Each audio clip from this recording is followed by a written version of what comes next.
second thing I want to talk about is the Bowling Center. And I have some concerns, and I've got some stuff I want to give you.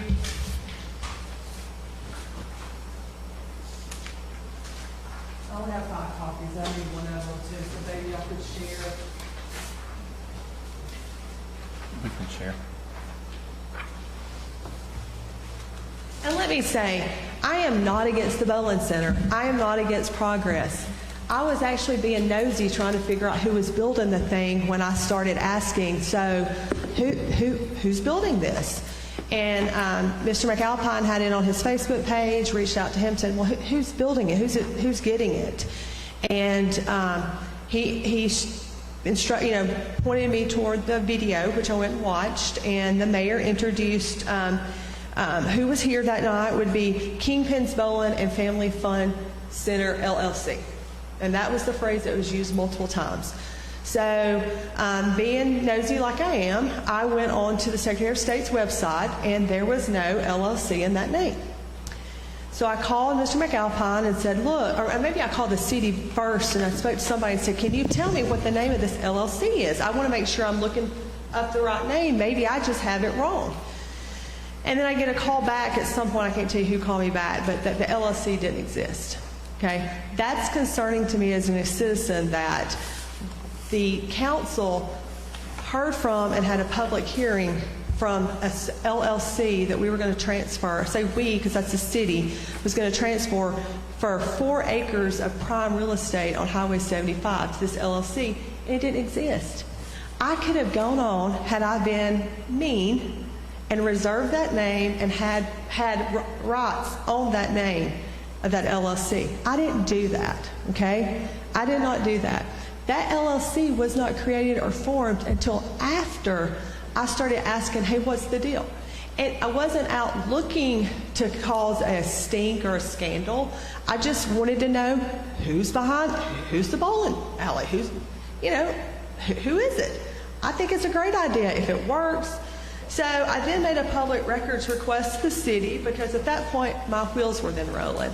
And I got 12 pieces of paper, or 16 total. And I asked specifically, is this all that's being given to me that the city has, or are you asking or seeking privilege on any of these documents? That is all the city has. And in these documents, I see a few almost blank emails.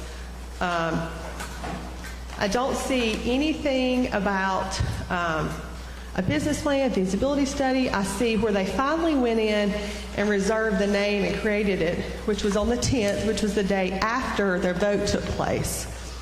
And it just really, really concerns me about how much due diligence was done about the LLC, okay? How do you vote to transfer property to an LLC that does not exist? Now, I understand the vote was to give the mayor the authority to go into an agreement with this LLC, okay?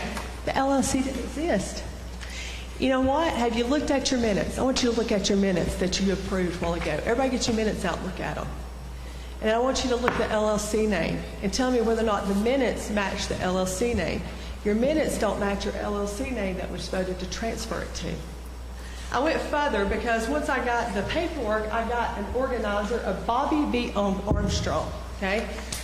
And I got a street address and I got a mailing address. So I went in and I looked, and I thought, well, shoot, where's this Calera? Maybe, I don't know who Bobby Armstrong is. I heard from a Mr. King, okay? I don't know Mr. Armstrong. Have nothing bad to say about Mr. Armstrong, okay? Wouldn't know if he's sitting out here. Hi, Mr. Armstrong, but I don't know who Mr. Armstrong is. So I thought, street address, that must be where I could find Mr. Armstrong. I'd like for you to flip over to the second page I've handed you. His street address, registered to the Secretary of State, is a UPS storefront where the box is. I called that and said, if I were looking for 136 Marketplace Circle, Suite B, 164, is that box there? Yes, it's there, okay? I still don't know who Bobby Armstrong is. And it just concerns me that I even asked for a copy of a contract. Is there a contract? Is there a contract that's being talked about?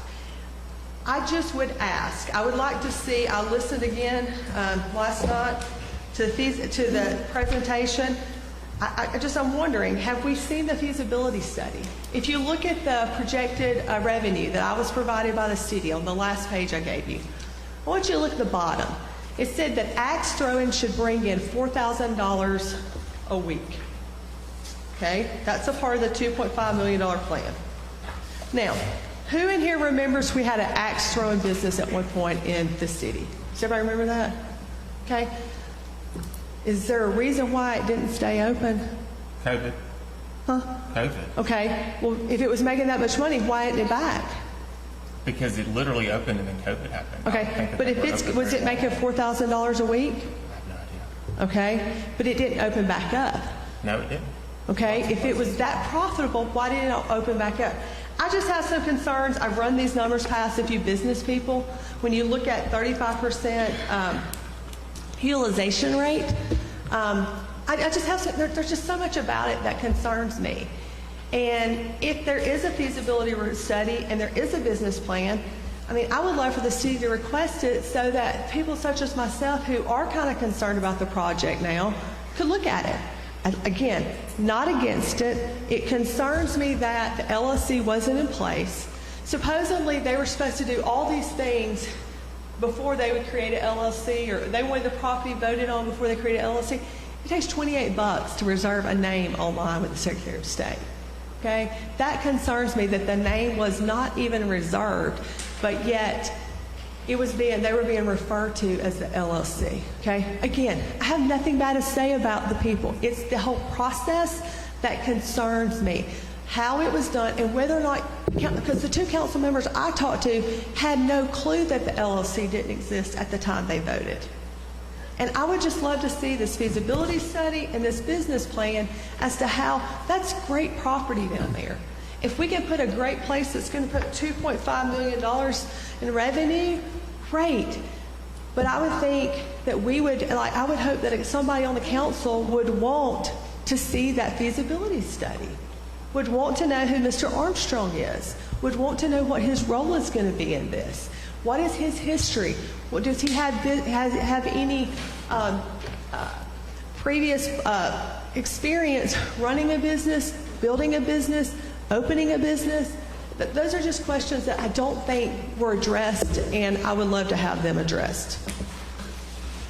Thank you. Thank you.